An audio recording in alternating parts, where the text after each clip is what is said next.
بسم اللہ الرحمن الرحیم سیرت النبی صلی اللہ علیہ وآلہ وسلم باب 2 عنوان 100 اونٹوں کی قربانی۔ عبد المطلب کو یہ حکم اس وقت دیا گیا جب وہ اپنی منت بھول چکے تھے۔ پہلے خواب میں ان سے کہا گیا اپنی منت پوری کرو۔ انہوں نے ایک مینڈا ذبح کر کے غریبوں کو کھلا دیا۔ پھر خواب آیا اس سے بڑی پیش کرو۔ اس مرتبہ انہوں نے ایک بیل ذبح کر دیا۔ خواب میں پھر یہی کہا گیا اس سے بڑی پیش کرو۔ اب انہوں نے اونٹ ذبح کیا۔ پھر خواب آیا اس سے بڑی پیش کرو۔ انہوں نے پوچھا اس سے بڑی کیا چیز ہے؟ تب کہا گیا اپنے بیٹوں میں سے کسی ایک کو ذبح کرو جیسا کہ تم نے منت مانی تھی۔ اب انہیں اپنی منت یاد آئی، اپنے بیٹوں کو جمع کیا، ان سے منت کا ذکر کیا۔ سب کے سر جھک گئے، کون خود کو ذبح کرواتا؟ آخر عبداللہ بولے ابا جان مجھے ذبح کر دیجیے۔ یہ سب سے چھوٹے تھے، سب سے زیادہ خوبصورت تھے، سب سے زیادہ محبت بھی عبد المطلب کو انہی سے تھی، لہٰذا انہوں نے قرآن دازی کرنے کا ارادہ کیا۔ تمام بیٹوں کے نام لکھ کر قرآن ڈالا گیا۔ عبداللہ کا نام نکلا۔ اب انہوں نے چھری لی، عبداللہ کو بازو سے پکڑا اور انہیں ذبح کرنے کے لیے لٹا دیا۔ جو ہی باپ نے بیٹے کو لٹایا، عباس سے ضبط نہ ہو سکا، فوراً آگے بڑھے اور بھائی کو کھینچ لیا۔ اس وقت یہ خود بھی چھوٹے سے بچے تھے۔ ادھر باپ نے عبداللہ کو کھینچا۔ اس کھینچا تانی میں حضرت عبداللہ کے چہرے پر خراشیں بھی آئیں۔ ان خراشوں کے نشانات مرتے دم تک باقی رہے۔ اس دوران بنو مخزوم کے لوگ آ گئے۔ انہوں نے کہا آپ اس طرح بیٹی کو ذبح نہ کریں، اس کی ماں کی زندگی خراب ہو جائے گی۔ اپنے رب کو راضی کرنے کے لیے بیٹے کا فدیہ دے دیں۔ اب سوال یہ تھا کہ فدیہ کیا دیا جائے۔ اس کی ترکیب یہ بتائی گئی کہ کاغذ کے ایک ٹکڑے پر 10 اونٹ لکھے جائیں، دوسرے پر حضرت عبداللہ کا نام لکھا جائے۔ اگر 10 اونٹ والی پرچی نکلے تو 10 اونٹ قربان کر دیے جائیں۔ اگر عبداللہ والی پرچی نکلے تو 10 اونٹ کا اضافہ کر دیا جائے۔ پھر 20 اونٹ والی پرچی اور حضرت عبداللہ والی پرچی ڈالی جائے۔ اب اگر 20 اونٹ والی پرچی نکلے تو 20 اونٹ قربان کر دیے جائیں، ورنہ 10 اونٹ بڑھاتے جائیں۔ اس طرح 10 اونٹ کر کے بڑھاتے جائیں۔ عبد المطلب نے ایسا ہی کیا، 10 اونٹ بڑھاتے چلے گئے۔ ہر بار عبداللہ کا نام نکلتا چلا گیا، یہاں تک کہ اونٹوں کی تعداد 100 تک پہنچ گئی۔ تب کہیں جا کر اونٹوں والی پرچی نکلی۔ اس طرح ان کی جان کے بدلے 100 اونٹ قربان کیے گئے۔ عبد المطلب کو اب پورا یقین ہو گیا کہ اللہ تعالیٰ نے عبداللہ کے بدلے 100 اونٹوں کی قربانی منظور کر لی ہے۔ انہوں نے کعبے کے پاس 100 اونٹ قربان کیے اور کسی کو کھانے سے نہ روکا۔ سب انسانوں، جانوروں اور پرندوں نے ان کو کھایا۔ امام ظاہری کہتے ہیں کہ عبد المطلب پہلے ایسے آدمی ہیں جنہوں نے آدمی کی جان کی قیمت 100 اونٹ دینے کا طریقہ شروع کیا۔ اس سے پہلے 10 اونٹ دیے جاتے تھے۔ اس کے بعد یہ طریقہ سارے عرب میں جاری ہو گیا، گویا قانون بن گیا کہ آدمی کا فدیہ 100 اونٹ ہے۔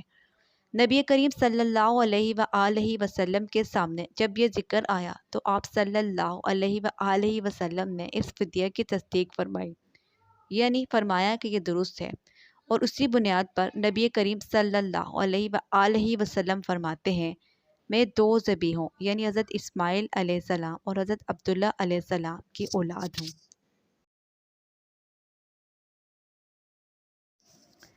حضرت عبداللہ قریش میں سب سے زیادہ حسین تھے۔ ان کا چہرہ روشن ستارہ کی مانند تھا۔ قریش کی بہت سی لڑکیاں ان سے شادی کرنا چاہتی تھیں، مگر حضرت عبداللہ کی حضرت آمنہ سے شادی ہوئی۔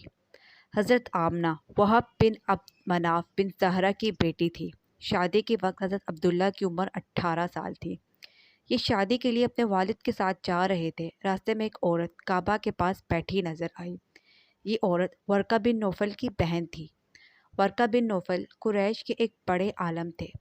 ورقہ بن نوفل سے ان کی بہن نے سن رکھا تھا کہ وقت کے آخری نبی کا ظہور ہونے والا ہے، اور ان کی نشانیوں میں سے ایک نشانی یہ ہوگی کہ ان کے والد کے چہرے میں نبوت کا نور چمکتا ہوگا۔ جو ہی اس نے عبداللہ کو دیکھا، فوراً سے اس کے ذہن میں یہ بات آئی۔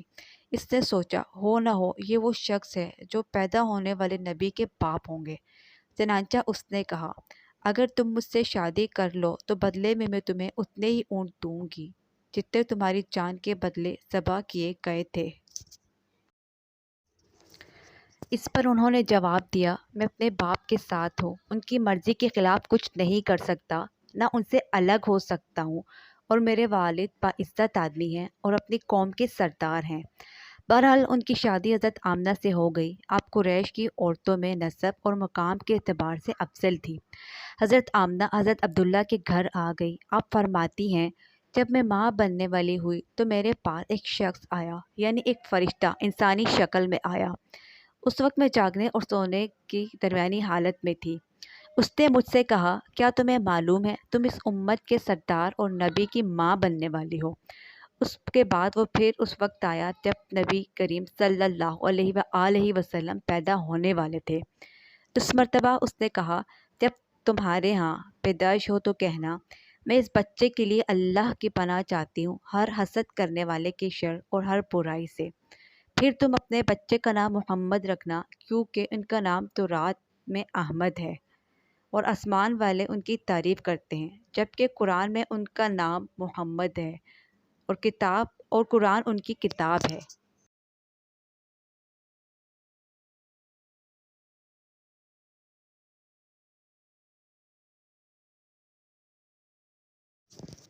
ایک روایت کے مطابق فرشتے نے ان سے کہا، تم وقت کے سردار کی ماں بننے والی ہو۔ اس بچے کی نشانی یہ ہوگی کہ اس کے ساتھ ایک نور ظاہر ہوگا جس سے ملک شام اور بصرہ کے محلات بھر جائیں گے۔ جب وہ پیدا ہو جائے گا اس کا نام محمد رکھنا، کیونکہ تورات میں اس کا نام احمد ہے کہ آسمان اور زمین والے ان کی تعریف کرتے ہیں، اور انجیل میں ان کا نام احمد ہے کہ آسمان اور زمین والے ان کی تعریف کرتے ہیں، اور قرآن میں ان کا نام محمد ہے۔ حضرت عبداللہ کے چہرے میں جو نور چمکتا تھا، شادی کے بعد حضرت آمنہ کے چہرے میں آ گیا۔ امام ظہری فرماتے ہیں، حاکم نے یہ روایت بیان کی ہے کہ صحابہ کرام نے حضور اکرم صلی اللہ علیہ وآلہ وسلم سے عرض کیا، اے اللہ کے رسول، ہمیں اپنے بارے میں کچھ ارشاد فرمائیے۔ آپ صلی اللہ علیہ وآلہ وسلم نے فرمایا، میں اپنے باپ ابراہیم علیہ السلام کی دعا ہوں، اپنے بھائی عیسیٰ علیہ السلام کی بشارت اور خوشخبری ہوں۔ جب میں اپنی والدہ کی شکم میں آیا، انہوں نے دیکھا گویا ان سے ایک نور ظاہر ہوا ہو جس سے ملک کے شام اور بصرہ کے محلات روشن ہو گئے ہوں۔ حضرت آمنہ نے حضرت حلیمہ سعدیہ سے فرمایا تھا، میرے اس بچے کی شان نرالی ہے، یہ میرے پیٹ میں تھے تو مجھے کوئی بوجھ اور تھکن محسوس نہیں ہوئی۔ حضرت عیسیٰ علیہ السلام وہ آخری پیغمبر ہیں جنہوں نے آپ صلی اللہ علیہ وآلہ وسلم کی آمد کی خوشخبری سنائی ہے۔ اس بشارت کا ذکر قرآن مجید میں بھی ہے۔ سورہ صف میں اللہ تعالیٰ فرماتے ہیں، اور اسی طرح وہ وقت بھی قابل ذکر ہے جبکہ عیسیٰ ابن مریم علیہ السلام نے فرمایا کہ ہے بنی اسرائیل، میں تمہارے پاس اللہ کا بھیجا ہوا آیا ہوں کہ مجھ سے پہلے جو تورات آ چکی ہے میں اس کی تصدیق کرنے والا ہوں، اور میرے بعد جو ایک رسول آنے والا ہے اس کا نام مبارک احمد ہوگا، میں ان کی بشارت دینے والا ہوں۔ اب چونکہ حضرت عیسیٰ علیہ السلام یہ بشارت سنا چکے تھے، اس لیے ہر دور کے لوگ آپ صلی اللہ علیہ وآلہ وسلم کی آمد کا بے چینی سے انتظار کر رہے تھے۔ ادھر آپ صلی اللہ علیہ وآلہ وسلم کی پیدائش سے پہلے ہی حضرت عبداللہ انتقال کر گئے۔ سابقہ کتب میں آپ کی نبوت کی علامت یہ بھی بتائی گئی ہے کہ آپ کے والد کا انتقال آپ کی ولادت سے پہلے ہو جائے گا۔